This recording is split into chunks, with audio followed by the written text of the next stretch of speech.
அனைவருக்கும் வணக்கம். அ மிகுந்த மகிழ்ச்சி நீங்கள் எல்லாருமே இங்கே வந்ததுக்கு. ஒரு ஒரு மிகப்பெரிய மனிதர். அந்த மனிதருக்கு ஏதோ ஒரு வகையில் நம்ம வந்து நான் பர்சனலாக ரொம்ப கடன் பட்டிருக்கேன். நான் அது எப்படிப்பட்ட கடன் அப்படின்னாக்கா, சார் சில விஷயங்கள் சொன்னார். லக்கி யோகிருஷ்ணா 2 விஷயங்கள் சொன்னார். மெயினாக ராஜகோபால் சார் ஒரு விஷயத்தை டச் பண்ணார். என்னுடைய சிறு வயதிலிருந்து எனக்கு ஒரு அசைக்க முடியாத நம்பிக்கை என்னென்னா, காமிக்ஸ் படிக்கிறவங்க வாழ்க்கையில் அடுத்தவங்களோட ஒரு ஸ்டெப், ஒரு அட்வான்டேஜஸ், ஒரு பொசிஷனில் தான் இருக்காங்க அப்படின்னு சொல்லிட்டு. 5வது வகுப்பு நான் படிச்சுட்டு இருந்தேன். சரிங்களா, சம்வேர் ஷுட் பி 8, 9 அந்த வயசு இருக்கும் எனக்கு. என்னுடைய ஹிஸ்ட்ரி மேடம் அவங்க வந்து என்ன பண்ணுறாங்கன்னா, லண்டன் தேம்ஸ் நதி அப்படின்னு சொல்லிட்டு அதை பற்றி பேசுகிறாங்க. வைடாங்கல் ரவிசங்கர் சார் கூட அந்த புத்தகத்தை பற்றி இப்போ சொல்லிட்டு இருந்தார். உடனே நான் சொல்கிறேன், தேம்ஸ் நதி இப்படி இருக்கும், அங்கே வந்து பிக் பென் அப்படின்னு சொல்லிட்டு ஒரு மிகப்பெரிய கடிகாரம் இருக்கும். அந்த நதி வந்து பார்த்தீங்கன்னா அதுக்கு மேலே வந்து மரக்கட்டைகளால் ஆன இப்படி ஒரு பாலம் ஒன்று இருக்கும், அது கீழே வந்து இப்படி படகுகள் போயிட்டுருக்கும் அப்படின்னு. அந்த மேடம் ஒரு நிமிஷம் அப்படி பார்க்குறாங்க. பார்த்துட்டு, நீ லண்டன் போயிருக்கியா அப்படின்னு கேட்டாங்க. இல்லை மேடம், நான் முத்து காமிக்ஸ் படிச்சிருக்கேன் அப்படின்னு பதில் சொன்னேன். நான் அது கிளாஸில் எல்லாரும் இப்படி திரும்பி பார்க்குறாங்க, யாரா இவன் அப்படின்னு சொல்லிட்டு. அதெல்லாம் அது அப்போ நான் சொல்கிறேன், மஞ்சள் பூ மர்மம் அப்படின்னு சொல்லிட்டு லாரன்ஸ் டேவிட் இருக்கிற ஒரு கதை. அது ரொம்ப யோசிச்சு பாருங்க. நம்ம ஒரு சின்ன குழந்தையா இருக்கோம், நம்ம இப்போவும் அப்படிதான். சரிங்களா, அந்த வயசில் ஒரு ஒரு ஆக்கோ தீ கழகம், அழிவு கொள்ளை தீமை கழகம் அப்படின்னு சொல்லிட்டு ஒரு கழகம். அவங்க என்ன பண்ணுறாங்க, ஒரு வித்தியாசமான ஒரு மஞ்சள் பூவை கண்டுபிடிக்கிறாங்க. அதை எடுத்து வந்து நீர்நிலைகளில் போட்டாங்கன்னா அது வந்து அந்த தண்ணி ஃபுல்லாக உறிஞ்சு எடுத்துரும். உலகம் முழுக்க பார்த்தீங்கன்னாக்கா தண்ணீருக்கு ஒரு போராட்டம் ஏற்படுற அளவுக்கு ஒரு ஒரு ஒரு இது வச்சுட்டு கவர்மெண்ட் கிட்ட அவங்க வந்து என்ன பண்ணுறாங்கன்னா, காசு கேட்டு மிரட்டுறாங்க, பிளாக்மெயில். அந்த மஞ்சள் பூவை வந்து நாங்கள் சரி பண்ணணும், இந்த சிச்சுவேஷன் சரி பண்ணி எல்லாருக்கும் தண்ணி கிடைக்கணும்னா நீ எனக்கு இவ்வளோ காசு கொடு அப்படின்னு சொல்லிட்டு கவர்மெண்ட்டுகளை மிரட்டுற ஒரு கதை அது. அதில் நம்ம ஹீரோக்கள் உள்ளே வராங்க, லாரன்ஸ் டேவிட் அப்படி வந்து எப்படி அதை முறியடிக்கிறாங்கன்றது கதை. ஆனால் அதில் ஒரு முக்கியமான கட்டம் வந்து என்னென்னா, அந்த ஃபஸ்ட்டு அந்த மஞ்சள் பூ எங்கே அறிமுகமாகுதுன்னா, தேம்ஸ் நதியில் வந்து படகுல வந்து அந்த மஞ்சள் பூவை அவங்க பிளேஸ் பண்ணுற அந்த ஒரு இடத்துல தான் அது. இப்போது இந்த கதையை நான் படித்து முடிச்சிடுறேன். முடிச்சுட்டு அடுத்து வந்து இன்னொரு ஜானி நீரோ அப்படின்னு ஒரு கதையை படிக்கிறேன். அந்த கதையில் வந்து பார்த்தீங்கன்னா அதுவும் இன்னொரு பிரமிப்பான ஒரு விஷயம். அது வரைக்கும் எனக்கு தெரியாது. சரிங்களா, ஜானி நீரோவும் அவருடைய செக்ரட்டரி ஸ்டெல்லாவும் என்ன பண்ணுறாங்கன்னாக்கா, ஒரு ஃப்ளைட்டில் ஏறி ட்ராவல் பண்ணுறாங்க. அப்போது ஜானி நீரோ வந்து ஸ்டெல்லா கிட்ட சொல்கிறாரு, இது ஒரு விசித்திரமான ஒரு சம்பவம், நம்ம வந்து இன்றைக்கி ட்ராவல் பண்ணி நேற்று போய் சேர்றோம் அப்படின்றாரு. எனக்கு அது ஒன்றுமே புரியல. எங்கள் அண்ணங்கிட்ட போய் கேட்குறேன். எங்கள் அண்ணன் என்னோட 2 வயசு எல்டர். சரிங்களா, ஸோ அவர்கிட்ட போய் கேட்ட உடனே அவர் வந்து அதை படிக்கிறாரு. அவர் அப்புறம் ஏதோ இன்டர்நெட் இல்லாத காலகட்டங்கள். சரிங்களா, டிக்ஷனரியில் கூட நீங்கள் வார்த்தைகளை தான் தேட முடியும். ஆனால் அது எப்படி ஒருத்தன் இன்றைக்கி ட்ராவல் பண்ணி நேற்று போய் சேர முடியும் அப்படின்றதுக்கு எங்கே சார் போய் தேடி கண்டுபிடிப்பீங்க நீங்கள்? பட் எங்கள் அண்ணன் என்ன பண்ணுறாருன்னா, அவருடைய வாத்தியார்கிட்ட ஒருத்தர்கிட்ட கேட்குறாரு. எப்படியோ கண்டுபிடிச்சி ஒரே ஒரு நாளில் எங்கள் அண்ணன் வந்து எனக்கு பதில் சொல்கிறார். அவர் என்னென்னா, கிரீன்விச் மீன் டைம்னு ஒன்று இருக்குது. ஒவ்வொரு நாடுகளுக்கும் அந்த ஜிஎம்டியை வச்சுட்டு டைம் டிஃப்ரென்ஸ் வச்சு இது பண்ணுறாங்க. ஃபார் எக்ஸாம்பிள், நமக்கும் இங்கிலாண்டுக்கும் 5.5 மணி நேரம் டைம் டிஃப்ரென்ஸ் இருக்குது. ஸோ நம்ம இங்கே இருக்கிற டைம் காலையில் 10 மணின்னா அங்கே வந்து மதியம் 3:30 மணி அப்படின்ற மாதிரி ஒரு விஷயங்கள் சொல்கிறாரு. அப்போது இந்த நாட்டோடைய டைம் லைனில் இருந்து நீ இந்த டைமில் கிளம்புற, உன்னுடைய ட்ராவல் டைம் இது, பட் அந்த நாட்டு வந்து 7.5 மணி நேரம் பின்னாடி இருக்குது. ஸோ இன்னைக்கு சனிக்கிழமை கிளம்பி வெள்ளிக்கிழமை நம்ம போய் சேர்றோம் அப்படின்னு சொன்னோன்னா அது பயங்கர பிரமிப்பாக இருக்குது. 1 மாதம் ஸ்கூலில் சீன் போட்டு ஹீரோவான. சீரியஸ்லி, காமிக்ஸ் படிக்கிறதுல இருக்கிற மிகப்பெரிய அட்வான்டேஜ் என்னென்னா, நீங்கள் எல்லாருமே சொன்ன மாதிரி இந்த மாதிரி நிறைய விஷயங்களை தெரிந்து கொள்வது. அப்பா வந்து ஆர்மியில் ஜாயின் பண்ணிவிட்டு, நான் வந்து அகர்தலாவில் பிறந்தேன். நிறைய இடங்கள் இது சொல்லியிருக்கேன். அகர்தலா திரிபுராவில் பிறந்தேன். சண்டிகர், வெஸ்ட் பெங்கால், டெல்லி, ஹைதராபாத். சரிங்களா, எனக்கு 3 வயசுலேயே படிக்க ஆரம்பிச்சிட்டேன். ஸோ அப்பா என்ன பண்ணுவார்னா, நீங்கள் நம்ப மாட்டீங்க, எந்த ஒரு ஊராக இருந்தாலும், சண்டிகரில் நாங்கள் இருக்கோம், அங்கேருந்து அப்பா சைக்கிளில் 40 கிலோமீட்டர் ட்ராவல் பண்ணி போய் ஆனந்த விகடன், குமுதம், கல்கண்டு. இப்போ கல்கண்டு வர்றதில்லை, பட் இன்னமும் நான் வந்து குமுதமும் ஆனந்த விகடனும் படிச்சுக்கிட்டே தான் இருக்கேன். ஒரு ஸ்டேஜில் என்ன ஆயிடுச்சுன்னா, வாரத்துக்கு 3 புக்குன்றது எனக்கும் எங்கள் அண்ணனுக்கும் ரொம்ப சீக்கிரமாக படித்து முடிச்சிடுறோம், ஒரே நாளில் படித்து முடிச்சிடுறோம். ஸோ அப்பாவுக்கு வந்து என்னடா இவங்களை என்கேஜ் பண்ணுறதுக்கு என்ன பண்ணணும் அப்படின்னு சொல்லிட்டு, சவுந்தரபாண்டியன் சார் ஒரு விஷயம் சொன்னார் பார்த்தீங்களா அந்த வீடியோவில். அவங்க பசங்களுக்கு ரீடிங் மெட்டீரியல் நிறைய கொடுத்துக்கிட்டே இருந்தாருன்னு சொல்லிட்டு, ஸோ எங்கள் அப்பா என்ன பண்ணுறாரு, அம்புலி மாமா பாலமித்ரான்னு 2 விஷயத்தை அவராக கண்டுபிடிக்கிறார். கண்டுபிடிச்சி அதை வாங்கி எடுத்துன்னு வந்து தராரு. அம்புலி மாமா கரெக்ட் டைமுக்கு வந்துடும், பாலமித்ரா அப்படி வராது. ஸோ அதுக்காக ஒரு 5 தடவை போவார் வாரத்தில், இன்னைக்கு பாலமித்ரா வந்துருச்சான்னு. ஒரு ஸ்டேஜில் அதையுமே படிக்க ஆரம்பிச்சிடுறோம். ஏதாவது வார இதழ்கள், அதெல்லாம் மாத இதழ்கள். ஸோ 2 நாளில் படித்து முடிச்சிடுறோம். அப்போது எனக்கு எங்கள் அப்பா வந்து சம்மர் ஹாலிடேயில் சென்னைக்கு வந்திருக்கும்போது அம்பத்தூரில் மார்க்கெட் ஸ்ட்ரீட்டில் ஒரு பழைய புத்தக கடை கூட்டு போயிட்டு ஜானி இன் லண்டன் அப்படின்னு சொல்லிட்டு ஒரு புத்தகத்தை வாங்கி கொடுக்குறார். ஸோ லண்டன் எனக்கு அறிமுகமாகுது, முத்து காமிக்ஸ் எனக்கு அறிமுகமாகறாங்க. அதில் இருக்கிற அந்த பெயர்கள் எல்லாமே எனக்கு அவ்வளோ அழகான ஓவியங்கள். நான் வாழ்க்கையில் படித்த முதல் காமிக்ஸ் அதுவாகத்தான் இருக்க வேண்டும். வேக் மெமரி, பட் அதுவாக தான் இருக்கணும் அப்படின்னு சொல்லிட்டு ஒரு ஸ்டேஜில் படிக்க ஆரம்பிக்கிறேன். ஒரு என்ன சொல்கிறது, அது அளவிட முடியாத ஒரு அன்பு. காமிக்ஸ் மூலமாக எனக்கு கிடைத்த நண்பர்கள் அதெல்லாம். இங்கே யோகிருஷ்ணா உட்காந்துட்டு இருக்காரு சார். நீங்கள் சொன்னீங்க பார்த்தீங்களா, வைடாங்கல் ரவிசங்கர் சார் வந்து எனக்கு மெயில் போடுறாரு. எனக்கு அவர் மெயில் போடுறதுக்கு முன்னாடியே அவர் வந்து ஐ திங்க் குங்குமம் நிறுவனத்தில் அப்போது யோகிருஷ்ணாக்கு ஒரு தகவல் வந்து யோகிருஷ்ணா என்கிட்ட சொல்கிறாரு, இதை டிரான்ஸ்லேட் பண்ணுறவர் யார் அப்படின்னாக்கா இப்படி ஒருத்தர் இருக்கார், அவர் வந்து இப்போ மிஷ்கின் படத்தில் வந்து இதில் ஒர்க் பண்ணிகிட்ருக்காரு, கேமராமேனாக ஒர்க் பண்ணிகிட்ருக்காரு, அவர் தான் வந்து அவரோட அப்பா தான் இதனோட டிரான்ஸ்லேட்டர் அப்படின்னு சொல்லிட்டு யோகிருஷ்ணா எனக்கு ஒரு நாள் சொல்கிறாரு. அது சொல்லி அந்த ஒரு 1 வீக்கில் வந்து உங்களுடைய மெயில் வருது, இந்த விஷயங்கள் எல்லாமே ஒரு அலைன்மெண்ட்டில் நடக்குது. அது again coming back to comics. So ஒரு ஸ்டேஜில் என்ன ஆகுதுன்னு பார்த்தீங்கன்னா, அவர் சொன்ன மாதிரி சம்பாதிக்க ஆரம்பிக்கிறோம் பார்த்தீங்களா, அப்போது டக்குன்னு சம்பாதிக்கிறேன் அப்படின்னு சொல்லிட்டு ஒரு திமிர் வரும். அந்த திமிர் வந்த உடனே நான் பண்ண முதல் வேலை என்ன தெரியுங்களா, ஓரளவுக்கு டீசெண்டாக சம்பாதிக்க ஆரம்பித்த உடனே சிவகாசி போனேன். சிவகாசி போயிட்டு அன்னைக்கு 2007 ஜூலை 11 சரிங்களா, போய் சிவகாசி போய். ஆனால் முதல் நாள் வந்து பார்த்திங்கன்னா அன்றைக்கி அலுவலகத்தில் யாருமே இல்லை. நம்ம என்ன அனௌன்ஸ் பண்ணிட்டா போகிறோம், ஏதோ ஒரு இதுக்காக போகிறோம். அங்கே போகிறோம், போய் பார்த்தா அன்றைக்கி சவுந்தரபாண்டியன் சார் அலுவலகத்தில் இல்லை, விஜயன் சார் அலுவலகத்தில் இல்லை.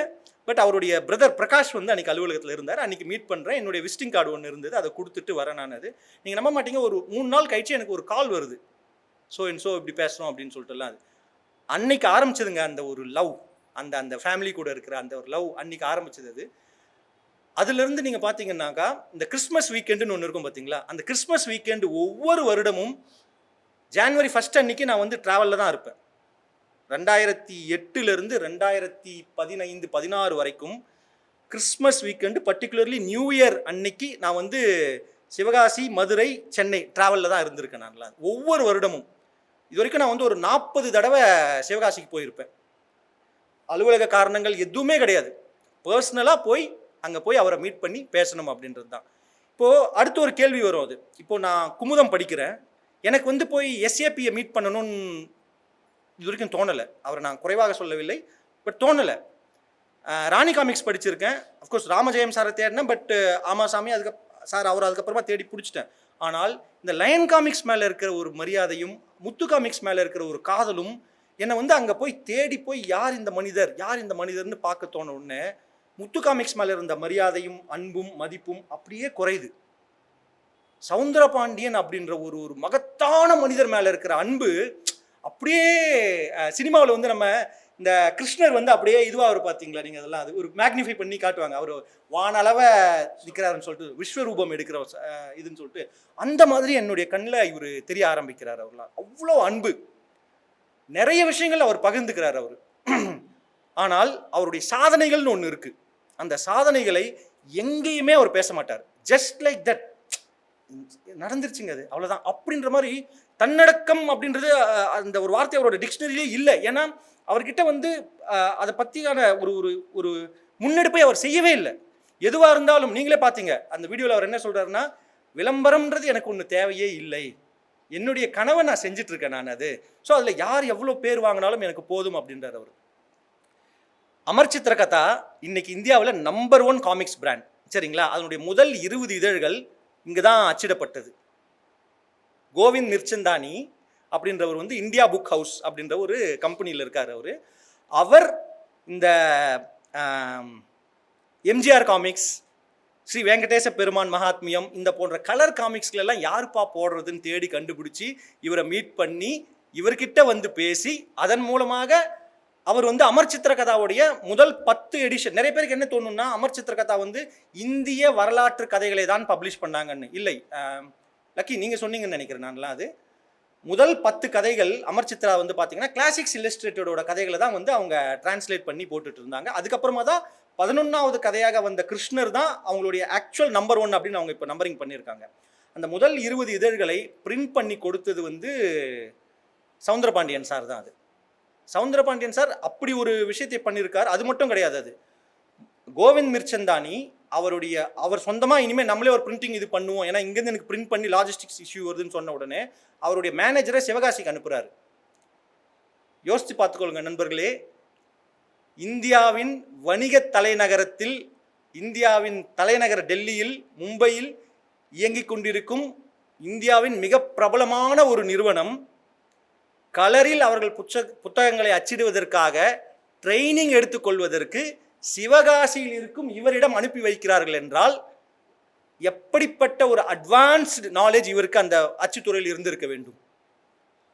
கோவிந்த் மிர்ச்சந்தானியோடைய மேனேஜர் சிவகாசியில் வந்து தங்கி இந்த மிஷினை எப்படி ஆப்ரேட் பண்ணினால் எப்படி இந்த குறைகளை நிவர்த்தி செய்யலாம், எப்படி இது போன்ற எரர்கள் வராமல் சரியாக இருக்கலாம், அச்சுப்பிழைகள் கலரில் இருக்கும் பிழைகள் எல்லாம் எப்படி சரி செய்வது என்று கற்றுக்கொண்டு சென்ற பிறகுதான் அவர் அதை செய்ய ஆரம்பித்தார். சமீப காலங்களில் மார்வல், டிசி போன்ற படங்களில் எல்லாம் ஒரு படம் வெளியாகும் போது அதற்கான மெர்ச்சன்டைசிங் செய்வார்கள். நாம் கேள்விப்பட்டிருப்போம். அந்த படத்திற்காகவே மூவி டையின் என்று சொல்லிவிட்டு அந்த படத்திற்காக ஒரு காமிக்ஸ் புத்தகத்தை வெளியிடுவார்கள். இந்தியாவில் அப்படிப்பட்ட ஒரு காமிக்ஸ் புத்தகத்தை வேறு யார் வெளியிட்டிருக்க முடியும்? 1982இல் நாடோடி ரெமி என்று ஒரு காமிக்ஸ் புத்தகம் வந்தது. இன்றைக்கும் காமிக்ஸ் சந்தையில், காமிக்ஸ் மார்க்கெட்டில், காமிக்ஸ் மறு விற்பனை புத்தக குழுக்களில் மிகவும் தேடப்படுகிற ஒரு புத்தகமாக நாடோடி ரெமி இருக்கிறது. அந்த நாடோடி ரெமிக்கு பின்னாடி ஒரு கதை இருக்கிறது. 1800களில் பிரெஞ்சில் எழுதப்பட்ட ஒரு நாவல், நோபடிஸ் பாய் ரெமி அப்படின்ற ஒரு நாவல். அதை 1977-78இல் ஜப்பானில் ஒரு தொலைக்காட்சி அனிமேஷன் தொடராக ஒரு சீரீஸாக எடுக்கிறார்கள். அந்த தொடர் மிகப்பெரிய வெற்றி அடைந்தவுடன் 1980இல் அதை ஒரு அனிமேஷன் கார்ட்டூன் திரைப்படமாக வெளியிடுகிறார்கள். இப்போது இருப்பது போல் இல்லாமல் அப்போதெல்லாம் உலக அளவில் ஒரு படம் ரிலீஸ் ஆகி இந்தியாவிற்கு வருவதற்கே ஓராண்டு அல்லது 2 ஆண்டுகள் ஆகும். 1982 ஏப்ரல் மே இந்த கல்லூரி பள்ளி விடுமுறை காலங்களில் அந்த படத்தை இந்தியாவில் தமிழ்நாட்டில் ரிலீஸ் செய்வதற்கான உரிமையை தேவி திரையரங்க நிர்வாகத்தினர் பெறுகிறார்கள். அவர்களுக்கு என்ன செய்யலாம் என்று யோசிக்கும் போது நண்பர்கள் மூலமாக அவர்களுக்கு முத்து காமிக்ஸை பற்றி கேள்விப்படுகிறார்கள். முத்து காமிக்ஸிடம் சென்று இதை எப்படி நாம் மக்களிடம் கொண்டு சேர்க்கலாம் என்று கேட்கும்போது அவர்கள் சொல்கிறார்கள், அந்த ஃபிலிம் ரோலை எங்களிடம் கொடுங்கள். அந்த ஃபிலிம் ரோலை வைத்து இவர்களாக ஒரு காமிக்ஸ் தயாரிக்கிறார்கள். உலகில் நாடோடி ரெமி என்ற ஒரு காமிக்ஸ் புத்தகம் வேறு எந்த நாட்டிலுமே இல்லை. தமிழிலும் ஆங்கிலத்திலும் முத்து காமிக்ஸால் மட்டுமே வெளியிடப்பட்ட புத்தகம். அது உலக அளவில் மிகவும் பாப்புலரான ஒரு அனிமேஷன் தொடர், ஒரு கார்ட்டூன் திரைப்படம். இந்தியாவில் மட்டும்தான் தமிழிலும் ஆங்கிலத்திலும், அதுவும் ஓவியர்களின் துணையின்றி அந்த ஃபிலிமை வைத்துக்கொண்டு டெவலப் செய்யப்பட்டு ஒரு காமிக்ஸாக வந்து அந்த திரைப்படம் ரிலீஸ் ஆகும்போது இது புத்தகம் விற்பனைக்கு வந்து அந்த திரைப்படத்தின் ஓட்டத்திற்கு ஒரு மிகப்பெரிய உறுதுணையாக அமைந்தது. இது போன்ற பல முன்னோடி சாதனைகளை இந்த துறையில் புகுத்தியவர் தான் சவுந்தரபாண்டியன் சார். அவர் பல வித்தியாசமான ஐடியாக்களை வைத்திருப்பார். உலக நாடுகள் பலவற்றிற்கும் தன்னுடைய சிறு வயதிலேயே டிராவல் செய்தவர். அவர் இளம் வயதில் 20-21 வயதில் அவர் கொரியாவுக்கு செல்கிறார். 20களில் கொரியாவுக்கு செல்கிறார். பல நாடுகளில் இருக்கும் பிரிண்டிங் மெஷின்களை அந்த நாடுகளில் எல்லாம் 3 ஆண்டுகள் அல்லது 4 ஆண்டுகள் ஆன பிறகு அந்த மெஷின்களை யூஸ் செய்ய மாட்டார்கள். ஆனால் நமக்கு அந்த மெஷின் வருவதற்கு 20 ஆண்டுகள் ஆகும். ஆனால் இவருக்கு இருக்கும் அந்த வியாபார சந்தை காரணமாக இவருக்கு பல பேரையும் தெரிந்து கொரியாவில் இருக்கும் ஒரு பிரிண்டிங் மெஷினை வாங்கி கொண்டு வந்து தென்னிந்தியாவில் இருக்கும் ஒரு நிறுவனத்திற்கு விற்கிறார். அதற்கு பிறகு அடிக்கடி அவர் கொரியாவுக்கு செல்கிறார், பேசுகிறார். அந்த கொரியாவில் இருந்த அந்த பிரிண்டிங் மெஷின் நிறுவனத்தின் வாரிசு ஒரு பெண். அவர் சவுந்தரபாண்டியன் சாரை இன்னொரு அப்பா என்று தான் சொல்வார். இரண்டாவது மூன்றாவது சந்திப்பில் அந்த பெண் வியப்படைந்து கேட்கிறார், சார் அப்பா, நிஜமாகவே இது நீங்கள் ஒரு நிறுவனத்திற்கு வாங்கி கொடுத்தீர்களே, அது வேறு நிறுவனமா இல்லை உங்களுடைய நிறுவனம் தானா? உங்களுடைய, தவறாக நினைக்க வேண்டாம், உங்களுடைய பினாமி நிறுவனமா என்று கேட்கிறார் அவர். ஏம்மா அப்படின்னு கேட்கும்போது, வாங்குறவன் வந்து இவ்வளோ கேள்வி கேட்க மாட்டான், ஆனால் நீங்கள் இவ்வளோ முன்னேற்பாடா, இது இப்படி ஆயிடுச்சுன்னா என்ன பண்ணணும், இதுக்கு எப்படி ட்ரைனிங் எடுத்துக்கணும், இதுக்கு எப்படி எல்லாம் பண்ணணும் அப்படின்னு சொல்லிட்டு இந்த FAQன்னு சொல்லுவோம் பார்த்தீங்களா, ஃப்ரீக்வெண்ட்லி ஆஸ்க்டு கொஸ்டின்ஸ், அதை அவனே கேட்க மாட்டான், அவனே கவலைப்பட மாட்டான். ஆனால் நீங்கள் எங்ககிட்ட வந்து இவ்வளோ ஆர்வத்தோட கேட்டுக்கிட்டு இதுக்கு என்ன பண்ணணும், இன்கேஸ் இது இப்படி ஒரு நாள் ஸ்டாப் ஆயிடுச்சுன்னா அது என்ன பண்ண முடியும் அப்படின்னு சொல்லிட்டு அவ்வளோ கேட்குறீங்க நீங்கள். அது நிஜமாவே இது உங்கள் கம்பெனியா இல்லை அவங்க கம்பெனியா என்று கேட்கிறார். அந்த பெண் அவருடைய கடைசி காலம் வரை இவருடன் தொடர்ச்சியாக மரியாதை, அப்பா என்ற ஒரு மரியாதையுடன் தான் பேசிக் கொண்டிருந்தார். இவருடைய கான்டாக்டுகள், இவருடைய நட்பு, இவருடைய பழகும் தன்மை அப்படிப்பட்டது. 2011 ஒரு முறை இவரை சந்தித்தேன். இந்த வீடியோ எடுக்கும்போது அவர் என்னிடம் உங்களை பர்சனலாக ஒரு நாள் சந்திக்க வேண்டும் அப்படி என்று சொல்லியிருந்தார். போய் சந்தித்திருந்தோம். ஒரு ஒரு ஒரு ப்ராஜெக்ட் ரிப்போர்ட்டை எடுத்து டேபிள் மீது வைக்கிறார். என்ன சார் என்று கேட்கிறேன். இல்லை பாருங்கள், நான் வருகிறேன் அப்படின்னு சொல்லிவிட்டு சிவகாசியில் ஒரு ஹோட்டல் அறையில் தங்கியிருந்தேன். காலையில் வந்து விட்டார். காலை உணவு நாங்கள் அருந்து விட்ட பிறகு அவர் அந்த ப்ராஜெக்ட் ரிப்போர்ட்டை கொடுக்கிறார். நான் மதியம் வருகிறேன், மதியம் உணவு ஒன்றாக சாப்பிடும் சொல்லிவிட்டு கிளம்பி போயிட்டார். அந்த ப்ராஜெக்ட் ரிப்போர்ட்டை எடுத்து நானும் என்னுடைய நண்பர்களும் படித்து கொண்டிருக்கிறோம். கம்யூனிட்டி கிச்சன் என்று ஒரு கான்செப்ட். அவர் என்ன சொல்கிறார் என்றால், தமிழ்நாட்டில் இருக்கும் ஒவ்வொரு குடும்பத்திலும் அந்த குடும்ப தலைவி, அந்த குடும்பத்தில் இருக்கும் பெண்கள் அனைவருமே சமையல் என்ற ஒரு விஷயத்தில் சிறைப்பட்டு இருக்கிறார்கள். தந்தை பெரியார் சொன்னதை போல அவர்களுக்கான அந்த தலையை நாம் விடுவிக்க வேண்டும். என்னுடைய ஊரில் 180 குடும்பங்கள் இருக்கின்றன. அந்த 180 குடும்ப தலைவிகளும் அந்த 180 குடும்பத்தில் இருக்கும் பெண்களுமே என்ன செய்து கொண்டிருக்கிறார்கள் என்றால், காலையில் எழுந்தவுடன் காலை இட்லிக்கு என்ன செய்வது, சட்னி என்ன செய்வது என்றுதான் யோசித்துக் கொண்டிருக்கிறார்கள். மதிய சாப்பாட்டிற்கு என்ன செய்வது, இரவு உணவுக்கு என்ன செய்வது என்றே அவர்களுடைய வாழ்நாள் ஓடிவிடுகிறது. என்னுடைய குடும்பத்திலும் இப்படித்தான் இருக்கிறது. ஒரு முறை நாங்கள் விடுமுறைக்கு செல்லும் போது தான் எனக்கு தெரிய வந்தது, எங்கள் குடும்பத்தில் இருக்கும் பெண்கள் அந்த விடுமுறையை ஏன் அவ்வளவு ரசிக்கிறார்கள் என்று. ஏனால் அன்று அவர்கள் சமைக்க தேவையில்லை. இந்த கம்யூனிட்டி கிச்சனில் என்னவென்றால், இந்த 180 குடும்பங்கள், அந்த ஊரில் இருக்கும் 180 குடும்பங்களும் ஒன்றாக சேர்ந்து அவர்களுக்கான உணவை அவர்கள் சமைத்து தயார் செய்து கொள்ளலாம். இதற்காக 1000 தோசைகளை செய்யும், 1000 சப்பாத்திகளை ஒரே நேரத்தில் செய்யும், 5000 இட்லிகளை சுடும் மெஷின்கள் எல்லாம் இருக்கிறது என்று அந்த மெஷின்களின் கொட்டேஷன்களையும் வாங்கி கொடுத்து இதை எப்படியாவது தமிழக அரசாங்கத்திடம் கொண்டு சென்று சேர்த்து விடுங்கள் என்று சொல்கிறார். அப்படி ஒரு இவரை நான் ஒரு காமிக்ஸ் என்ற ஒரு பார்வையில் மட்டும் பார்க்காமல் இவரை இப்படி ஒரு பார்வையில் பார்க்கிறேன். இந்த இடத்தில் ஒரு சம்பவத்தை சொல்லிவிடுகிறேன். உங்கள் பள்ளியில் நீங்கள் அனைவருக்கும் புத்தகங்களை கொடுத்தீர்கள். என்னுடைய நண்பர் ஒருவர் புதுக்கோட்டை பொன்னமராவதியில் 1983 ஆண்டு அவர் காமிக்ஸ் புத்தகங்களை எடுத்துக்கொண்டு வந்து அந்த புத்தகத்தை வாடகைக்கு விடுகிறார். படித்துவிட்டு கொடுத்து விட வேண்டும். இதுதான் டீல். 25 பைசா ஒரு புத்தகம் படிப்பதற்கு. இவர் ஏகப்பட்ட காமிக்ஸ் புத்தகங்களை ஸ்டாக் வைத்திருக்கிறார். ஒவ்வொரு மாதமும் அவர் திண்டுக்கல், மதுரை சென்று அவருடைய அப்பா வாங்கிட்டு வந்து கொடுத்துடுவார் காமிக்ஸ் புத்தகங்களை. இவர் ஏகப்பட்ட புத்தகங்களை வைத்திருக்கிறார். ஒரு நாள் அவருடைய ஆசிரியர் ஒரு மாணவன் ஜன்னலோரத்தில் அமர்ந்து கொண்டு காமிக்ஸ் படிப்பதை பார்த்து விடுகிறார். வெளியிலிருந்து அந்த அந்த வகுப்பறைக்கு வரும்போது ஜன்னலிலிருந்து தெரிகிறது பையன் காமிக்ஸ் புத்தகத்தை படித்துக் கொண்டிருக்கிறான் என்று. அன்று திடீரென்று அனைவரின் பைகளையும் சோதனை செய்கிறார்கள். 32 காமிக்ஸ் புத்தகங்கள் சிக்கியது. 32 காமிக்ஸ் புத்தகங்கள். அந்த ஸ்கூல் பீப்புள் லீடர் என்று ஒருவர் இருப்பார் இல்லையா, அந்த வகுப்பில் தான் அவர் இருக்கிறார். 8ஆம் வகுப்பு மாணவன். அந்த மாணவனை அழைத்து எல்லோரிடமும் 25 பைசா ஃபைன், இந்த 32 பேரிடமும் 25 பைசா ஃபைன் கலெக்ட் செய்து அதில் ஒரு தண்ணீர் குடம் வாங்கி நாளைக்கு இங்கே வைக்கிறாய் என்று சொல்லிவிட்டு அவர் போய்விட்டார். மறுநாள் வந்து பார்த்தால் 50 பைசா டேபிள் மீது இருந்தது. என்னப்பா இது என்று கேட்டால், இல்லை சார், அந்த 32 புக்கில் 31 புக்கு என் புக்கு, நான் தான் அதுக்கு ஃபைன் பண்ணேன், இவங்கெல்லாம் தப்பு இல்லை, இந்தாங்க என்னோட 25 பைசா, அந்த இன்னொருத்தன் புக்கு வந்து அவனோட சொந்த புக்கு. 31 புத்தகங்களை கொடுத்த அந்த மனிதர் அதன் பிறகு விகடன் மாணவ பத்திரிகையாளராக மாறுகிறார். விகடன் மாணவ பத்திரிகையாளர் மாறுகிறது. அவர் இன்ஜினியரிங் காலேஜில் ஃபைனல் இயர் படித்து கொண்டிருக்கும் போது ஒவ்வொரு கல்லூரிக்கும் விழாக்களுக்கு செல்வார். ஆன் டியூட்டி கொடுத்து விடுவார்கள். அட்டண்டன்ஸ் பிரச்சனையே இருக்காது நமக்கு. அது போய் பேசி அவர் கலந்து கொள்ளும் எல்லா போட்டிகளிலும் ஜெயிப்பார். அப்படி ஒரு முறை திண்டுக்கல்லில் PSNA காலேஜில் செல்லும் போது ஒரு மிக அழகான ஒரு பெண்ணை சந்திக்கிறார். First sight first love. அந்த பெண்ணிடம் தொடர்ச்சியாக இவர் பேசி கொண்டிருக்கிறார், பழகி கொண்டிருக்கிறார். இவர் இப்போது வேலை நிமித்தமாக விகடனிற்கு சென்னைக்கு வந்து விடுகிறார். அந்த பெண் இப்போது அந்த கல்லூரியில் படுத்துக் கொண்டிருக்கிறார்கள். இவர்கள் வீட்டில் அரசல் புரசலாக தகவல் வருகிறது, இந்த பெண் அவரை காதலிக்கிறார் என்றது.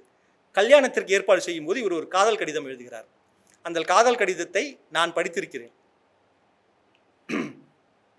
அவருடைய பெயர், அந்த பெண்ணின் பெயரை போட்டுவிட்டு, இரும்புக்கை மாயாவியாக மாறி நான் உன் வீட்டிற்கு வந்து உன் பெற்றோர்களுக்கு தெரியாமல் உன்னை நான் இங்கிருந்து அழைத்து சென்று வந்து திருமணம் செய்து கொள்வேன் என்று சொன்னார்.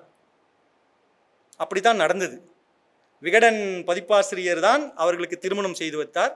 அவர் விகடனில் பணிபுரிந்தார். ஜூனியர் போஸ்ட் பத்திரிகையின் எடிட்டராக இருந்தார். எடிட்டர் ஜி கௌதம் குங்குமம் இதழின் எடிட்டராக இருந்தார். மக்கள் தொலைக்காட்சியின் சிஓவாக இருந்தவர் அவர் கௌதம். அவருடைய காமிக்ஸ் படிப்பது என்று ஒரு விஷயம் இருந்தது அல்லவா? நான் சார் நீங்கள் சொன்னீங்கன்னு நினைக்கிறேன், தலைமுறைகளுக்கு நீங்கள் சொன்னீர்கள் அந்த காமிக்ஸ் ஆர்வத்தை, காமிக்ஸ் மீதான அன்பை, காமிக்ஸ் மீதான காதலை அடுத்த தலைமுறைக்கு கடத்துவது என்று. எனக்கு சயின்டிஃபிக்காக சில விஷயங்களை பேசுவது தான் பிடிக்கும். ஆனால் கௌதம் சாரின் மகளிருக்கு தமிழ் அவ்வளவாக படிக்க வராது. படிப்பார், எழுத்துக்கூட்டி படிப்பார், எஸ். அவருக்கு பதிப்பு துறையிலேயோ மீடியாவிலேயோ துளியும் நாட்டம் இல்லை. கட் 2025 ஜனவரி 16ஆம் தேதி டைம்ஸ் ஆஃப் இந்தியாவில், சென்னை டைம்ஸில் அரை பக்கத்திற்கு அவருடைய பேட்டி வருகிறது. பாரதி, கௌதம் சாரின் மகள், அமர் சித்திரகதாவில் வ.உ.சி. அவர்களை பற்றிய ஒரு காமிக்ஸை கதை எழுதி வெளியிட்டிருக்கிறார். அன்று நான் அவருக்கு ஃபோன் செய்து சொன்னேன், சார் உங்கள் ஜீனில் காமிக்ஸ் இருக்குல்ல என்று. அப்போது அவர் அவ்வளோ சந்தோஷப்பட்டு சொல்கிறார், ஆமாம் என்னுடைய ஜீனில் காமிக்ஸ் இருக்கிறது என்று சொல்லிட்டு. அப்போது அவர் சொன்ன ஒரு விஷயம் என்ன தெரியுங்களா? இதை எப்படியாவது சவுந்தரபாண்டியனிடமும் விஜயனிடமும் தெரிவித்து விடுங்கள் என்று. இது எப்படி இருக்கிறது என்றால், இவர்கள் அனைவருமே நாம் சந்தித்து கொள்ளவில்லை, பார்த்து கொள்ளவில்லை என்று எப்படி இருந்தாலும் சரி, எல்லோருமே ஒரு குடும்பம். நாம் அனைவருமே ஒரு குடும்பம். ஏதோ ஒரு வகையில் என்னுடன் இவர் இருந்து கொண்டுதான் இருக்கிறார், ஏதோ ஒரு வகையில் இவர் நம்முடன் பழகி கொண்டுதான் இருக்கிறார். இப்படித்தான் எனக்கு தோன்றுகிறது. ஒரு 3 ஹைலைட்டுகளை நான் உங்களுக்கு சொல்ல விரும்புகிறேன். Yes sir, yes sir, yes sir, yes sir.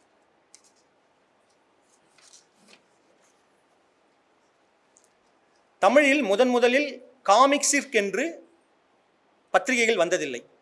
தமிழில் காமிக்ஸ் வந்துள்ளது 1937 தமிழில் முதன்முறையாக ப்ராப்பரான இலக்கணத்தோடு ஒரு காமிக்ஸ் புத்தகம் வந்துள்ளது. ஆனால் மாதம் அல்லது ஒரு குறிப்பிட்ட பீரியாடிசிட்டியில் காமிக்ஸ் புத்தகங்கள் வருவது என்பது எப்போது ஆரம்பித்தது என்றால், முத்து காமிக்ஸுடன் வருகையுடன் தான் அது ஆரம்பித்தது. 1972 இவர்கள் ஆரம்பித்த முத்து காமிக்ஸ் தான் ப்ராப்பரான காமிக்ஸ் மேகசின். ஆனால் முதலில் இவர்கள் மாத இதழாக ஆரம்பிக்கவில்லை. 2 மாதங்களுக்கு ஒரு இதழ் என்று பிளான் செய்து ஜனவரி, மார்ச், ஜூன் இப்படித்தான் அவர்கள் கொண்டு வந்தார்கள். ஜேம்ஸ் பாண்டிற்கு எப்படி 7 என்ற நம்பர் மிகவும் ராசியானதோ, அப்படி இவர்கள் வெளியிட்ட 7வது புத்தகம் காற்றில் கரைந்த கப்பல்கள் என்ற ஒரு புத்தகம். அந்த புத்தகம் விற்பனை அளவில் மிகப்பெரிய சாதனையை செய்தவுடன் தான் இவர்களுக்கு ஒரு நம்பிக்கை வந்தது, ஓகே நாம் இதை தொடர்ச்சியாக செய்யலாம் என்று. அப்படி அவர்கள் ஆரம்பித்து அதன் பிறகுதான் முத்து காமிக்ஸ் மாத இதழாக மாறியது, சாதனைகளை செய்ய ஆரம்பித்தது, வண்ணத்தில் காமிக்ஸை வெளியிட்டார்கள் என்று பல விஷயங்களை நாம் சொல்லிக்கொண்டே போகலாம். முத்து காமிக்ஸ் முதலில் மலையாளம், கன்னடம், தெலுங்கு, ஆங்கிலம் என்று 4 மொழிகளில் வெளியானது. அதுவுமே ஒரு சாதனை தான். இவற்றுக்கு எல்லாவற்றை விட மிகப்பெரிய சாதனையாக நான் எதை பார்க்கிறேன் என்றால், நான் எதை கருதுகிறேன் என்றால், சவுந்தரபாண்டியன் அவர்கள் உருவாக்கிய ஒரு மரபு, அவர் ஒரு பாதையை உருவாக்கி நமக்கு கொடுத்திருக்கிறார். காமிக்ஸ் என்ற ஒரு மீடியம், காமிக்ஸ் என்ற ஒரு பிளாட்ஃபார்ம் தமிழில் 50 ஆண்டுகள் கண்டினியூஸாக வருகிறது என்றால் அதை வியாபார நுணுக்கத்துடன் பார்த்தால் நிச்சயமாக வியாபாரமே இல்லை. அதற்கு நம் கண்முன்னே இருக்கும் உதாரணங்கள் இந்திய அளவில் டைம்ஸ் ஆஃப் இந்தியாவும் தமிழக அளவில் தினத்தந்தியும். இருவருமே காமிக்ஸ் ஆரம்பித்தார்கள், இருவருமே மிகப்பெரிய எண்ணிக்கையில் காமிக்ஸ் விற்பனை செய்தார்கள். ராணி காமிக்ஸ் முதல் ஆரம்பகட்ட இதழ்கள் 4 லட்சம் பிரதிகள் விற்பனையானது. 4 லட்சம் பிரதிகள் என்பது இன்றைய காலகட்டத்தில் ஒரு புத்தகத்தின் வாழ்நாள் சாதனை கூட அல்ல. ஒரு எழுத்தாளரின் வாழ்நாளில், இப்போதைய காலகட்டத்தில் ஒரு எழுத்தாளர் அவருடைய வாழ்நாளில் 40,000 புத்தகங்கள் விற்றாலே சாதனை என்று இருக்கும்போது 1984 வந்த ராணி காமிக்ஸ் முதல் இதழ் 4 லட்சம் பிரதிகள் விற்பனையானது. இந்திரஜால் காமிக்ஸ் 12 மொழிகளில் எத்தனை லட்சம் பிரதிகள் வந்தது என்று அவர்களுக்கே தெரியவில்லை என்று சொல்கிறார்கள். ஆனால் சர்வ நிச்சயமாக ஒவ்வொன்றிலும் 1 லட்சத்துக்கு மேல் பிரதிகள் என்கிறார்கள். அப்படி பார்த்தால் 12 லட்சம் காப்பிகள் வாரம். ராணி காமிக்ஸாவது மாதம் இருமுறை, இந்திரஜால் காமிக்ஸ் வார இதழ். வாரம் 1 லட்சம் பிரதிகள் விற்பனையாகும் ஒரு காமிக்ஸ் டைம்ஸ் ஆஃப் இந்தியா நிறுவனம் நடத்துகிறது. அவர்களுக்கு விற்பனையில் கட்டமைப்பில் எந்த விதமான சிக்கலும் இல்லை. ஆனால் அவர்கள் 90களில் நிறுத்துகிறார்கள். ராணி காமிக்ஸ் 2000 நிறுத்தி விடுகிறார்கள். 500 இதழ்கள் நின்று விடுகிறது. ஆனால் விற்பனை கட்டமைப்போ, வியாபார அமைப்போ, விளம்பரங்களின் ஒத்துழைப்போ போன்ற எதுவுமே இல்லாமல் வெறும் அன்பின் மூலமாக மட்டுமே இயங்கிக் கொண்டிருக்கிற ஒரு நிறுவனத்தை கட்டமைத்து அதற்கான பாதையை வழிவகுத்து கொடுத்த சவுந்தரபாண்டியன் அவர்கள் தான் இங்கு நாம் மிகுந்த மரியாதையோடு கவனிக்கப்படும். இதுதான் அவர் உருவாக்கிய லெகசி. அவர் மீதான மரியாதையும் அன்பும் நமக்கு எதற்கு வருகிறது என்றால் அவர் செய்த இந்த விஷயங்களால் தான். இன்னொரு விஷயம், லக்கி இதை பற்றி குறிப்பிட்டார். ஆனால் அதில் இருக்கிற ஒரு முக்கியமான விஷயத்தை நான் சொல்லிவிடுகிறேன். நம் நோட்டு புத்தகங்களை நீங்கள் பார்த்திருப்பீர்கள் என்று நினைக்கிறேன். Note books. அந்த நோட்டு புத்தகங்கள் முன்பெல்லாம் சாதாரண முறையில் தான் இருக்கும். நோட்டு புத்தகங்களின் அட்டையில் ஒரு ஃபோட்டோவை போட்டு அல்லது ஒரு ஓவியத்தை வைத்து நோட்புக் ரேப்பர் என்ற ஒரு கான்செப்டை கொண்டு வந்த நிறுவனமே இவர்களுடைய நிறுவனம் தான். இந்திய அளவில் அதுதான் முதன்முறையாக செய்யப்பட்ட ஒரு விஷயம். காமிக்ஸ் என்ற ஒரு மட்டுமே இல்லை, நாம் பார்த்த வியந்த மிகப்பெரிய 8 பிட் போஸ்டர் என்று சொல்வார்கள். ஒரு பிட் போஸ்டர் என்றால் ஒரு நியூஸ் பேப்பரை பிரித்து வைப்பது ஒரு பிட் போஸ்டர். 8 பிட் போஸ்டர் என்ற ஒரு கான்செப்டை துவக்கி வைத்து ஏவிஎம், ஜெமினி போன்ற சினிமா நிறுவனங்களுக்கான சினிமா போஸ்டரை அச்சடித்ததும் இவர்கள்தான். லேபிள்களை உருவாக்கியதும் இவர்கள்தான். கேலண்டர் நம்ம அனைவருக்கே தெரியும், சிவகாசி அதற்கு தான் மிகவும் பாப்புலரான ஒரு விஷயம். அதை இவர்கள் உருவாக்கி இருக்கிறார்கள் என்று. ஆனால் நோட்டு புத்தக அட்டையை கொண்டு வருவது, மாதம் காமிக்ஸ் என்ற ஒரு பீரியாடிக்கல் இதில் மேகசீனாக ஒரு காமிக்ஸை கொண்டு வருவது, அமர் சித்திரகதா போன்ற நிறுவனங்களில் முதல் 20 இதழ்களை கலரில் அச்சடிவது என்று ஏகப்பட்ட சாதனைகளை இவர் செய்திருக்கிறார். மிகப்பெரிய வருத்தம் என்னவென்றால் இப்படிப்பட்ட ஒரு சாதனையாளரை நாம் அனைவருமே ஏதோ ஒரு வகையில் தூரத்திலிருந்து தான் பார்த்து கொண்டிருக்கிறோம். என்னுடைய நண்பர் பதிப்பாளர் ஜீவகரிகாலன் இங்கே இருக்கிறார். அவரிடம் இன்னும் பேசவில்லை. ஆனால் ஒன்று சொல்கிறேன், சவுந்தரபாண்டியன் அவர்களின் பிறந்த தேதி டிசம்பர் 24, 1941. வார் டைம் பேபி. 2வது உலக யுத்தம் நடந்து கொண்டிருக்கும் போது பிறந்தவர் அவர். 1956 அவர் செயின்ட் மேரிஸில் 12ஆம் வகுப்பு முடிக்கிறார். 1962 மதுரை அமெரிக்கன் காலேஜில் முடிக்கிறார். அதற்கு பிறகு இவர்களுடைய அண்ணன், இவர்களுக்கு மட்டும் 5 சகோதரர்கள்.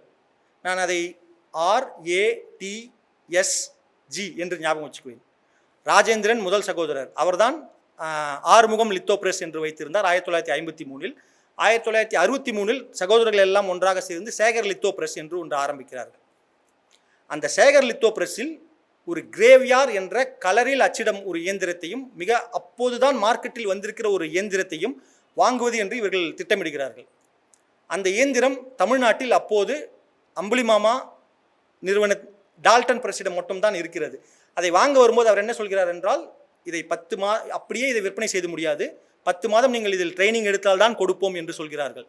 அந்த 10 மாதம் அவர் அங்கே தங்கியிருக்கும் போது தான் இந்த ஃபால்கன் காமிக்ஸ், பொன்மலர் காமிக்ஸ் மற்றும் இரும்புக்கை மாயாவியுடைய காமிக்ஸ் போன்ற இதழ்களை எல்லாம் பார்க்கிறார். இப்படிப்பட்ட விஷயங்கள் நடந்து இவர் திரும்பி வருகிறார். திரும்ப வந்த பிறகு இவர்கள் சகோதரர்களிடம் இவர் சொல்கிறார், நாம் காமிக்ஸ் ஆரம்பிப்போம் என்று. என்ன பதில் வந்தது தெரியுமா? எதற்கு இந்த தேவையில்லாத வேலை? 2 வருடம் அவர் கன்வின்ஸ் செய்து கொண்டே இருக்கிறார். 1970 சென்று ரைட்ஸ் வாங்கிவிட்டார். ஆனாலும் அவர்கள் ஒத்துக்கொள்ளவில்லை. 1970 ஒரு இந்திய ரூபாய்க்கான, ஒரு பவுண்டிற்கான இந்திய ரூபாய் விலை வந்து 20 ரூபாய்.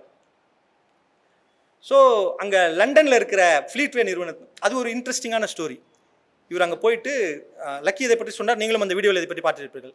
அந்த ஃப்ளீட்வே மேனேஜர் என்ன சொல்கிறார் என்றால், நீங்கள் 1 பவுண்ட் என்று வையுங்கள் என்று சொல்கிறார். 1 பவுண்ட் எங்களுடைய விலையில் 20 ரூபாய், சரி 1 ரூபாய் என்று வையுங்கள் என்று சொல்கிறார். 1 ரூபாயில் சராசரி தென்னிந்திய குடும்பம் காலை மதிய இரவு உணவை சாப்பிடுவதற்கான தொகை அது. எங்களுடைய வாழ்வாதாரத்தில் 30 நாளில் 1 நாளை நீங்கள் புத்தகத்தின் விலையாக கேட்கிறீர்கள். அவர் ஆக்சுவலாக 3 ரூபாய் என்று சொல்லியிருந்தார். இவர் அதற்கு பிறகு அவரே எடுத்து பேப்பரை வைத்துவிட்டு, உங்களால் எவ்வளவு முடியுமோ அதை நீங்கள் ராயல்டி ஃபீஸாக கொடுங்கள் என்று சொல்கிறார். அப்படியானால் அந்த மேனேஜர் முழுக்க முழுக்க பிஸ்னஸ் ஓரியன்டட், வியாபார நோக்கத்தில் தான் யோசிக்கிறார். அவரை கன்வின்ஸ் செய்யும் அளவிற்கு இவருடைய அன்பு, காமிக்ஸ் மீதான தீரா காதல் இருந்திருக்கிறது. அதனால்தான் அவரால் ஈஸியாக கன்வின்ஸ் செய்ய முடிந்து, உங்களுக்கு என்ன தர முடியுமோ அதை நீங்கள் ராயல்டி ஃபீஸாக கொடுங்கள் என்று சொல்கிறார். இதை கட் செய்வோம். 1985 17 வயது விஜயன், இவருடைய வாரிசு, ஆம்ஸ்டர்டாம் புக் ஃபேருக்கு சென்று, அங்கிருந்து யூரோப் சென்று, அங்கிருந்து அப்படியே லண்டன் வருகிறார். லண்டன் வந்து அதே ஃப்ளீட்வே நிறுவனத்தில் சென்று இவர் சென்று, நான் சென்னையிலிருந்து வந்திருக்கிறேன், எனக்கு சில காமிக்ஸ் புத்தகங்களை எல்லாம் வாங்க வேண்டும் என்று சொல்கிறார். அப்போது அங்கே எதிரில் உட்கார்ந்து இருந்தவர் அதே மேனேஜர். அவர் சொல்கிறார், சென்னையா? ஆமாம். தமிழ்நாடு? ஆமாம். சென்னை சொல்லவில்லை, தமிழ்நாடு என்று சொன்னார். தமிழ்நாடா? ஆமாம். இந்தியா, தென்னிந்தியா, சவுத் இந்தியா? ஆமாம் ஆமாம் ஆமாம். அங்கே என்னுடைய நண்பர் ஒருத்தர் இருக்கிறார், ஸ்டீல் கிளா பாண்டியன். எங்கள் அப்பா தான் சார் அவர். ஸ்டீல் கிளா பாண்டியன் என்றுதான் அந்த லண்டனில் இருக்கும் ஆட்கள் இவரை ஞாபகம் வைத்திருக்கிறார்கள். என்றால் ஆங்கிலத்தில் அதனுடைய பெயர் ஸ்டீல் கிளா என்ற பெயரில் தான் வெளியான கதை அது. அந்த ஸ்டீல் கிளா என்ற கதையை ரைட்ஸ் வாங்கி கொண்டு சென்று, என்னை கன்வின்ஸ் செய்து ரைட்ஸ் வாங்கி கொண்டு சென்றவர் பாண்டியன். ஸோ அவருடைய பெயரில் எப்படி இருக்கிறது என்றால் ஸ்டீல் கிளா பாண்டியன் என்றுதான் அவர் பெயரையே வைத்திருக்கிறார்கள். விஜயனுக்கு இதை கேட்டவுடன் அவ்வளோ சந்தோஷம். 15 வருடங்களுக்கு முன்பு வந்து ஒரே ஒரு முறை அரை மணி நேரம் சந்தித்து விட்டு சென்ற ஒரு மனிதரை, ஒரு அயல்நாட்டு மனிதரை, இவ்வளவு ஆண்டுகள் கழித்தும் அவ்வளவு அன்போடு பேசுகிறார் என்றால் என்னுடைய அப்பா எப்படி அவரிடம் நடந்து கொண்டிருப்பார். விஜயன் அவருடைய வாழ்க்கையில் கற்றுக்கொண்ட மிக முக்கியமான பாடம் அதுதான். மனிதர்களிடம் எப்படி பழகுவது, அவர்களிடம் எப்படி ஹேண்டில் செய்வது, எப்படி நாம் வியாபார நுணுக்கத்துடை மறந்துவிட்டு நட்பு அடிப்படையில் பேச ஆரம்பிப்பது என்ற ஒரு விஷயம். இன்றைக்கும் விஜயன் அதை மிக தெளிவாக, மிகவும் சிரத்தையோடு அதை ஃபாலோ செய்து வருகிறார். அதனால்தான் விஜயன் 1984 2025 வரைக்கும் அவரால் இந்த துறையில், டைம்ஸ் ஆஃப் இந்தியா, தினத்தந்தி போன்ற நிறுவனங்கள் எல்லாம் கைவிட்டு விட்டு சென்ற இந்த துறையில் இன்னமும் அவரால் கொடிகட்டி பறக்கிறது என்று சொல்லவில்லை என்றாலும் பறந்து கொண்டுதான் இருக்கிறார். அந்த இடத்தில் அவர் இருப்பது காரணம் ஸ்டீல் கிளா பாண்டியன் அவர்களிடமிருந்து அவர் கற்றுக்கொண்ட அந்த மனித தன்மை. ஸ்டீல் கிளா பாண்டியன் இன்னும் என்னவென்னெல்லாம் செய்திருப்பார் யோசித்து பாருங்கள். இந்த ஆண்டு டிசம்பர் 25 யாவரும் பதிப்பகம் மூலமாக மேஸ்ட்ரோ சீரீஸ் என்று ஒரு புது புத்தக வரிசையை நாங்கள் ஆரம்பிக்கிறோம். அதில் முதல் புத்தகமாக சவுந்தரபாண்டியன் அவர்களின் வாழ்வும் சாதனையும் என்ற புத்தகம் முதல் புத்தகமாக வெளியிடப்படும். நீங்கள் பார்த்தே இராத புகைப்படங்களுடன், இவர் வெளியிட்ட அனைத்து புத்தகங்களின் அட்டைப்படங்களுடன், மிகவும் அட்டகாசமான முறையில் ஏராளமான நண்பர்களின் அனுபவங்களோடு அந்த புத்தகம் வெளியாகும் என்பதை இங்கு தெரிவித்துக் கொள்ள கடமைப்பட்டிருக்கிறேன். முத்து காமிக்ஸ் உங்களுக்கு என்ன செய்தது என்று யாராவது கேட்டால், இது ஒரு படி அதிகமாக கூட இருக்கலாம், மிகைப்படுத்தி சொல்கிறேன் என்று கூட இருக்கலாம். என்னுடைய வாழ்க்கையில் என்னுடைய அப்பாவும் என்னுடைய அண்ணாவும் தான் என்னுடைய ஹீரோக்கள். ஆனால் அதற்கு பிறகு எனக்கு என்ற குடும்பத்தை தவிர்த்து எனக்கு என்ற ஆதர்சங்கள் இருக்கிறார்கள் என்றால் 4 பேர்கள். முல்லை தங்கராசன், வாண்டுமாமா, செல்லம் அண்ட் சவுந்தரபாண்டியன். இதில் நீங்கள் முக்கியமாக கவனித்து பார்க்க வேண்டிய விஷயம் என்னவென்றால், முல்லை தங்கராஜன் ஒரு மிகப்பெரிய லெஜண்ட், மிகப்பெரிய படைப்பாளி. தமிழில் தேவதை கதைகள், மாயாஜால ஃபேண்டசி கதைகளுக்கென்று ஒரு மார்க்கெட்டை உருவாக்கியவர் அவர்தான். 70கள் 80களில் எல்லாம் மந்திர கதைகள் 16 பக்கம், 32 பக்கம், 48 பக்கம், 64 பக்கம் என்று மாயாஜால கதைகள், மந்திரஜால கதைகள் எல்லாம் அவ்வளவு இருக்கும். ஹாரி பாட்டர் எல்லாம் இவர்களிடம் கால் தூசுக்கு சமம் என்று நாம் சொல்லும் அளவிற்கு அந்த கதைகளில் அவ்வளவு அடர்த்தி இருக்கும். அப்படிப்பட்ட ஒரு கதை வரிசையை, காமிக்ஸ் கதைகளை உருவாக்கிய லெஜண்ட் அவர் இந்த லிஸ்டில் இருப்பது நியாயம். வாண்டுமாமா சுஜாதா, எழுத்தாளர் சுஜாதா அவருக்கான தளத்தை இளையவர்களுக்கு என்று அவர் தேர்ந்தெடுத்து அவர் அடல்ட்டுகளுக்கான கதைகளாகவே எழுதினார். அதுதான் அவருடைய மீடியம். வாண்டு மாமா அவருடைய பிளாட்ஃபார்ம், அவருடைய தளமாக இளையவர்களை தேர்ந்தெடுத்து அவர்களுக்காக மட்டுமே எழுதினார். என்னை பொறுத்தவரையில், சுஜாதா ரசிகர்கள் வாசகர்கள் மன்னிக்கவும், என்னை பொறுத்தவரையில் வாண்டு மாமா is as good as Sujatha. என்னவென்றால் அவருடைய பிளாட்ஃபார்மும் அவருடைய டார்கெட் ஆடியன்ஸும் தான் மாறி இருக்கிறது. அதனால் வாண்டு மாமா இந்த லிஸ்டில் வருவது ஆச்சரியமே இல்லை. செல்லம் நான் அறிந்த வரையில் இந்தியாவின் மிகச்சிறந்த ஓவியர். அவரை போல ஒரு ஓவியரை பார்த்ததே இல்லை. ஆனால் ஏன் சவுந்தரபாண்டியன் என்னுடைய ஆதர்சமாக திகழ்கிறார் என்றால், இவர் எனக்கு 4 வயதில் காட்டிய அந்த ஒரு உலகம், அந்த உலகம் எனக்கு இன்றளவும் என்னை இயங்க வைத்துக் கொண்டிருக்கிறது. இன்றளைக்கும் எனக்கு ஒரு கனவு இருக்கிறது. நான் ஒரு காமிக்ஸை வெளியிட வேண்டும், நான் கதைகளை எழுத வேண்டும் என்றால் அது சவுந்தரபாண்டியன் அவர்கள் எனக்கு கொடுத்த கொடை. அப்படிப்பட்ட ஒரு கொடை வள்ளல் ஒரு மிகப்பெரிய வாழ்வை வாழ்ந்து நேற்று முன்தினம் நம்மை விட்டு பிரிந்திருக்கிறார். அவருடைய வாழ்வை நாம் கொண்டாடுவோம். அவரது வாழ்க்கை கொண்டாடப்பட வேண்டிய ஒரு வாழ்க்கை. அப்படிப்பட்ட ஒரு மனிதரை எனக்கு அறிமுகம் செய்து வைத்த முத்து காமிக்ஸிற்கு என்னுடைய நன்றி. வாண்டு மாமா அவர்களுடைய 100ஆண்டு விழா 1925 ஏப்ரல் 21 திருச்சி அரிமளம் என்ற ஊரில் தோன்றிய அந்த மாமனிதர், அவர் காட்டிய உலகம், அவர் படைத்த உலகம், அவருடைய படைப்புலகம் என்பது அளப்பற்கரிய ஒரு விஷயம். என்னுடைய கற்பனை கோட்டைகளை, என்னை போன்ற பல லட்சம் பேரின் கற்பனை கோட்டைகளை உருவாக்கிய அந்த வாண்டு மாமா அவர்களுக்கு ஏதோ ஒரு வகையில் நாம் ட்ரிபியூட் செய்ய வேண்டும் என்று நானும் என்னுடைய நண்பர்கள் அனைவரும் பேசிக்கொண்டிருக்கிறோம். ஆகையால் இந்த ஆண்டு ஏப்ரல் 21 திங்கட்கிழமை வருகிறது. அதனால் அதை ஒரு வாரம் முன்பாக வைத்து தமிழ் வருட பிறப்பு ஏப்ரல் 14 திங்கட்கிழமை என்று வருகிறது. 12, 13, 14 ஏப்ரல் 12, 13, 14 சனி, ஞாயிறு மற்றும் திங்கள் ஆகிய 3 நாட்களுக்கு Vandu Mama children's literature festival, children's lit festival என்று ஒன்றை இங்கே டிஸ்கவரியில் நடத்தலாம் என்று திட்டமிட்டிருக்கிறோம். அந்த 3 நாட்களில் மிகப்பெரிய டிஸ்கவுண்டில் அனைத்து சிறுவர் இலக்கிய புத்தகங்களும் காமிக்ஸும் விற்பனைக்கு வரும். ஒரு நாளில், அந்த 3 நாட்களில் அநேகமாக ஏப்ரல் 13 அல்லது 14ஆம் தேதிகளில் ஒரு நாள் முழுக்க திரு வாண்டு மாமா அவர்களின் வாழ்வை கொண்டாடும் வகையில் காலை 10 மணி முதல் ஈவினிங் 8 மணி வரை அவரை பற்றிய முழுமையான படைப்புகள், அவருடைய படைப்புகள், அது உருவாக்கிய தாக்கங்கள், அதை ஏன் நாம் கொண்டாட வேண்டும், அவருடைய படைப்புகளை பற்றி ஒரு டாக்குமெண்ட்ரி ஆகிய அனைத்துமே அன்று விரிவாக அலசப்படும்.